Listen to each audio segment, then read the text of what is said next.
24 oras anchor Mel Tiangco muling pumirma ng kontrata sa GMA Network. Narito ang report.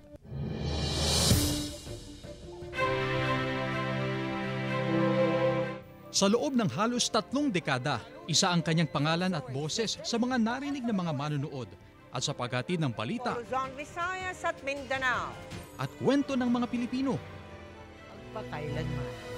Mula sa saksi, Saksi! front page, ulat ni Mel Tiangco.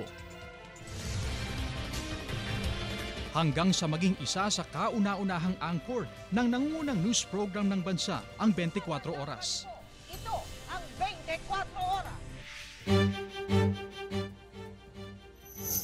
At ngayong 2024, muling pumirma ng kontrata ang Kapuso News Pillar na si Mel Tiangco bilang anchor ng 24 oras.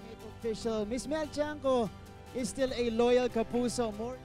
Pinangunahan niyan ni GMA Chairman Attorney Felipe Algozon, President and CEO Gilberto R. Duavit Jr., Executive Vice President and Chief Financial Officer Felipe S. Yalong, at Senior Vice President for Integrated News, Regional TV and Synergy, Oliver Victor B. Amoroso.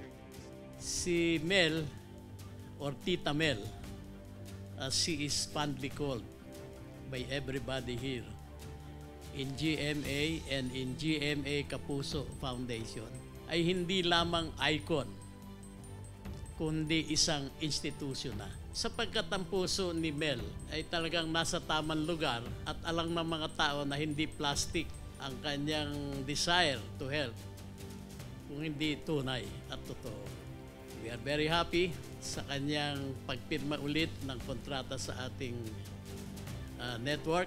Maraming salamat for being who you are and for being what you've become. We continue to be inspired by you and continue to be motivated in knowing that we have the Mel Tiangco as a Kapuso.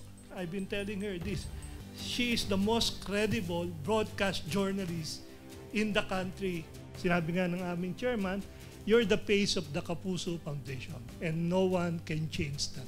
You are inspiration not only for those on cam but behind cam. Again, Tita Mel, thank you, and we are so proud to have you continue as our anchor for 24 oras. Hindi nakalimutan ni Mel na pasalamatan ang 2 dekada ng tumututok gabi-gabi sa manunood ng 24 oras at ang pagiging bahagi ng bagong yugto ng GMA Integrated News.